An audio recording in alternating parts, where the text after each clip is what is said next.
Hello friends, मी भावना. माझ्या चॅनलमध्ये मी तुम्हा सर्वांचे मनापासून स्वागत करते. कसे आहात तुम्ही सर्व? आय होप तुम्ही सर्व आनंदात असाल.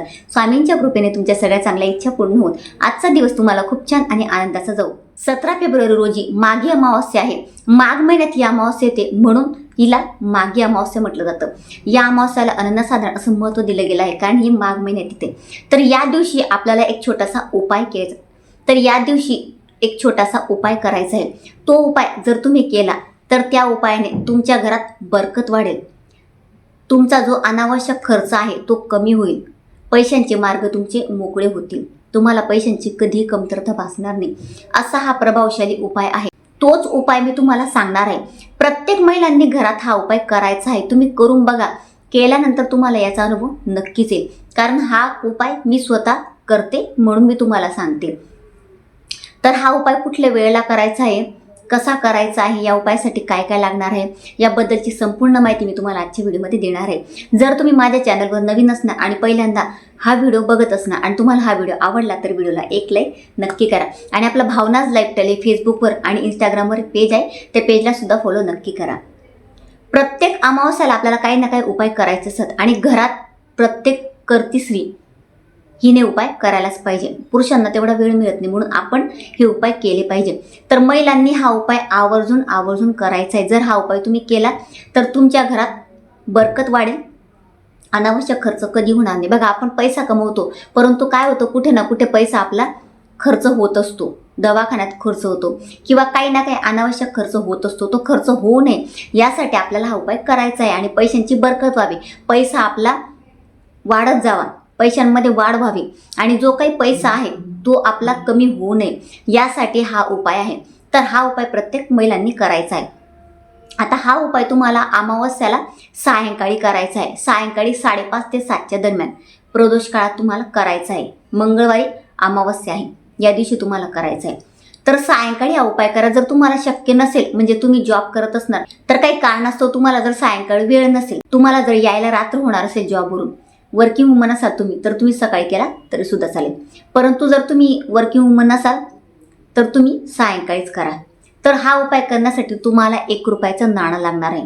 कॉईन 1 लागणार आहे. तो कॉईन घ्यायचा आणि तुम्हाला माता लक्ष्मीच्या समोर बसायचं आहे देवघरात.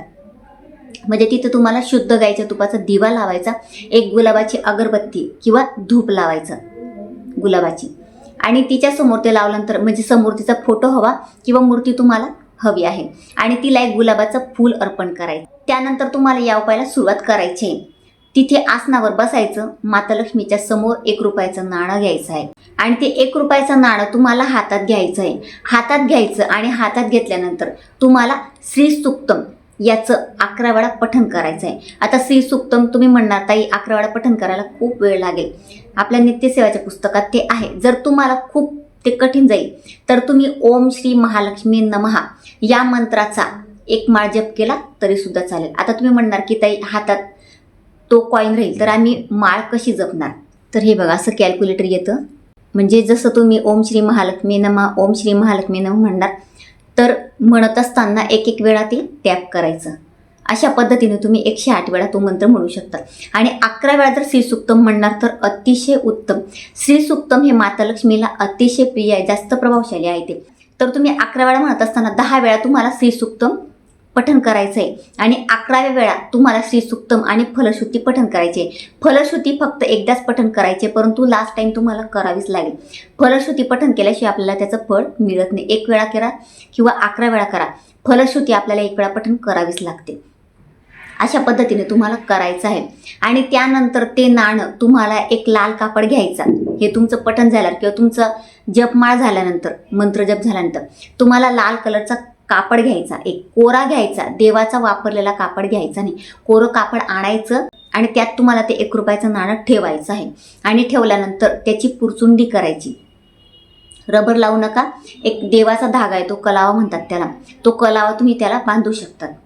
तो बांधल्यानंतर तुम्हाला तो हातात घ्यायचा आहे आणि माता लक्ष्मीला मनोभावे प्रार्थना करायची की माता लक्ष्मी, माझ्या घरात पैसाच टिकत नाही. म्हणजे पैसा येतो पण तो कुठे जातो मला काहीच कळत नाही. माझ्या घरातनं अलक्ष्मीला घेऊन जा माता, माझ्या घरात तू प्रवेश कर, माझ्या पैशांचे मार्ग मोकळे कर आणि माझा जो काही अनावश्यक खर्च होत आहे तो कमी कर. आजारपणात जर तुमचा खर्च होत असेल तो सुद्धा तिला सांगा की माझ्या घरातला आजारपण दूर कर आणि कायम तू माझ्या घरात वास कर, असं तिला तुम्ही मनभावे प्रार्थना करा. आणि प्रार्थना केल्यानंतर तुम्हाला ती जी पुरचुंडी तुम्ही केली लाल रंगाची कापडात, तर ती तुम्हाला तुमच्या तिजोरीत ठेवून द्यायची आहे, जिथे तुम्ही पैसा ठेवतात. आता ठेवल्यानंतर तुम्हाला तसंच राहू द्यायचं आहे, त्याला हात लावायचा नाही. आणि त्यानंतर काय करायचं, म्हणजे जर पिरियड्समध्ये वगैरे हात लागणार असतील तर एका छोट्याशा डबीमध्ये ठेवा, म्हणजे तुमचा हात डबीला लागला तरी चालेल, वरचेवर चालते. आणि त्यानंतर काय करायचं, आता या अमावस्याला तुम्ही केलं तर त्यानंतर तुम्ही पुढच्या महिन्यातली, आता ही दर्श अमावस्या आहे, माघी अमावस्या, आता ही माघी अमावस्या आहे, आता पुढच्या महिन्यात फाल्गुनमध्ये अमावस्या येईल, तर फाल्गुनच्या अमावस्याला ती पुरचुंडी काढायची आणि त्यानंतर परत ते 1 रुपयाचं नाणं हातात घ्यायचं आणि त्यानंतर त्याला चार्ज करायचं. म्हणजे अशाच पद्धतीने 11 वेळा श्रीसूक्तमचं पठण करायचं किंवा महालक्ष्मीचा मंत्र म्हणायचं, ओम श्री महालक्ष्मी नमः, याचा 108 वेळा मंत्र म्हणायचं. पुन्हा ती त्या पुरचुंडीमध्ये ठेवायची, त्या कापडात ठेवायची किंवा नवीन कापड घ्यायचं, ते सुद्धा तुम्ही घेऊ शकता. चांगलं असेल तर त्यातच ठेवलं तरी सुद्धा चालेल. आणि ती पुरचुंडी परत ठेवायची, म्हणजे त्याला चार्ज करायचं. तुम्ही हा उपाय मी स्वतः ठेवलेला आहे, माझ्या तिजोरीमध्ये आहे, मी स्वतः या अमावस्याला करते. एखाद्या अमावस्याला बघा, आता या अमावस्याला तुम्ही केलं, पुढच्या अमावस्याला तुमचे पिरियड्स आले, काही हरकत नाही, तशीच ती डबी पडू द्यायची. तुम्हाला ज्या अमावस्याला वेळ असेल, आता एक अमावस्याला तुम्ही या अमावस्याला केलं, मागे अमावस्याला, आणि पुढे 2-3 अमावस्या तुमचा गॅप पडला, काही हरकत नाही, प्रत्येक अमावस्याला करायचं असं काहीच नाही. ज्या अमावस्याला तुम्हाला शक्य होईल त्यावेळेला म्हणजे चार्ज करायचं त्याला. कधीच तुम्हाला पैशांच्या समस्या येणार नाही, पैसा तुमचा टिकायला लागून जाईल, तुम्हाला पैशांची बरकत वाढेल. म्हणजे पैसा काय होतं, येतो आणि तो लगेच संपून जातो, कुठे ना कुठे तो जात असतो. तर पैसा पुरून तुमचा पैसा उरणार आहे, म्हणजे पैसा तुमचा खर्च होईल परंतु त्यासोबत तो तुमचा उरणार आहे, बरकत सुद्धा तुमची पैशांमध्ये होणार आहे, पैशांचे मार्ग तुमचे मोकळे होणार आहे. असा हा पॉवरफुल उपाय आहे. प्रत्येक महिलांनी हा उपाय नक्की करा आणि हा उपाय केल्यानंतर तुम्हाला काय अनुभव येतो मला कमेंटमध्ये नक्की सांगा.